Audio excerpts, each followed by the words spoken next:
তোর মতো ভালো ছেলে আমি এলাকায় দেখিনি দু একজন। তুই নামাজ কালাম পড়িস, সেদিন দেখলাম সুন্দরভাবে তালিমে যাচ্ছিস, খুব ভালো কিন্তু এই বিষয়গুলো। এরকম ছেলে আমি দেখিনি। আর অন্যান্য ছেলেগুলোতে টাকা এই বয়সে প্রেম করে, বিয়ে সারাদিন খেলে, আবার সিগারেট টানে দেখতেছি। তুই কি বলিস? হ্যাঁ, তো সেই দিক দিয়ে মনে হয় আমার মনে হয় তুই বেস্ট আছিস। আরে সেটা বললে কি হয়? সেটা বলার কি আছে? আসলে তো যে ভালো, কালোকে কালো, লালকে লাল বলতে হবে, সাদাকে সাদা বলতে হবে, এটা বলার ক্ষেত্রে আবার এত কিছু তো আর মিন করা যাবে না। হ্যাঁ ভাই, আসলে এই শালা বাট পা ভাইয়ের সাথে কি করে রে যারা? হ্যাঁ ভাই, আসলে তুই অনেক ভালো। Best of luck. ভাই, আমাকে একটু বাইরে যাওয়া লাগবে, তো যাই আমি একটু বাইরে থেকে আসি। এখনই বাড়ি যাবি? হ্যাঁ, বাড়ি যাওয়া লাগবে। আরে আর খানিক থাক। না, যাই, আমাকে একটু বাড়ি যাওয়া লাগবে, তো কাজ আছে আমার। ঠিক আছে, বেস্ট অফ লাক।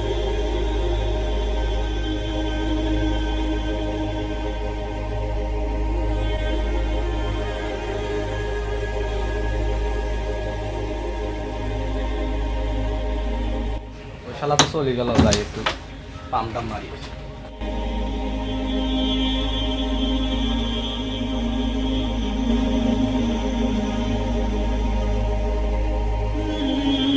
ভাই আসসালামু আলাইকুম। ওয়ালাইকুম আসসালাম। কি খবর? ভালো আছে রে জন? আলহামদুলিল্লাহ। বসো বসো। মেলা দিন পর তোমাকে দেখলাম, কই থাকো? দেখা যায় না। কি খবর রে জন? এই যে ভালো ভাই, এই যে যেটা মনে করে আসলাম আর কি, এখন এই যে চলে গেল ছেলেটা, পরাগ? পরাগ পরাগ, ওর কথাই বলতেছিলাম বলো। যে ওই ছেলেটার সাথে আপনার কোনো কি যোগাযোগ আছে, মানে কোনো ভালো সম্পর্ক? না, আমি তো দেখি যে ছেলেটা যথেষ্ট ভালো, আমার কাছে খুব ভালো লাগে।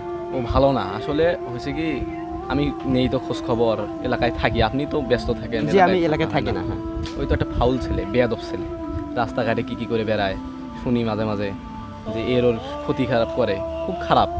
যার মনে করেন এলাকায় কোনো খারাপ কিছু হলে তার সাথে ওই জড়িত থাকেই। তুমি কি নিজের চোখে দেখছো? দেখছি বল কি, আর কাছের ভাই ব্রাদার থাকে সবসময় এলাকায় ঘুরে, বুঝেন না, বলে আওয়াজ তো কানে আসে নাকি। কি বলো তুমি? ওকে তো দেখি যে মসজিদের মধ্যে নামাজ পড়ে, আমার সাথে রেগুলার 5 ওয়াক্ত নামাজ আদায় করে। আর বিষয়টা ভাবার, তবে শোনো, তুমি যা বলতেছো সব ঠিক আছে, বাট এটাকে ইসলামের দৃষ্টিতে কি বলে জানো? গিবত। আল্লাহ রাসূল সাল্লাল্লাহু আলাইহি সাল্লাম বলেছেন যে গিবত, যে ব্যক্তি গিবত করবে সেজন্য তার মৃত ভাইয়ের গোস্ত ভক্ষণ করলো। ইসলামের দৃষ্টিতে জঘন্যতম পাপ। কাল কিয়ামতের দিন সবচেয়ে গিবতকারীরাই বেশি জাহান্নামের মধ্যে অধিষ্ঠিত হবে।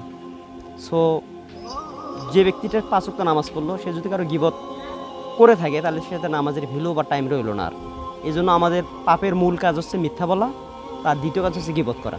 আমরা এখান থেকে বেরিয়ে আসবো, তবে আমাদের ইমান এবং আমল সবসময় মজবুত হবে ইনশাল্লাহ। আর তুমি এতক্ষণ যা আমাকে বলেছো, এটাই কিন্তু গিবত। গিবত কাকে বলে? এটাকে গিবত বলে। তো আমি আশা করি এরপর থেকে তুমি আর কারো নামে সমালোচনা করবে না, তুমি নিজে সেফ থাকবে, অন্যকেও গিবত থেকে রক্ষা করবে, গিবত যাতে কেউ না করে এদিক দিয়ে খেয়াল রাখবে। ভাই আমি আমার ভুলটা বুঝতে পারছি, কিন্তু আমি তো একটা ভুল না জানিয়ে করি ফেলাছি ভাই, এটার কি কোনো নাই, সমাধান নাই? অবশ্যই সমাধান আছে। আল্লাহ তাআলা, তুমি যদি আকাশ পরিমাণ পাপ করো, আল্লাহর কাছে যদি তওবা করো, আল্লাহ অবশ্যই তোমার পাপটাকে মাফ করে দেবে। কারণ আল্লাহর কাছে সামান্য পাপের চেয়ে তার রহমত অনেক অনেক গুণ বড়। তো তুমি তওবা করো এবং পরবর্তীতে আর কারণ আমি কোনো গীবত করবে না ইনশাআল্লাহ। ইনশাআল্লাহ ভাই। ঠিক আছে, আমার সময় নেই তো। ঠিক আছে, ভালো থেকো। আসসালামু আলাইকুম।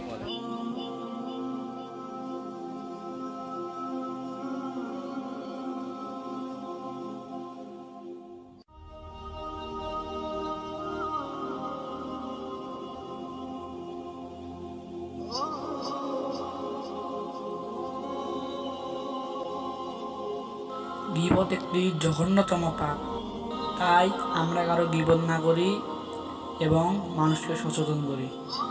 ধন্যবাদ।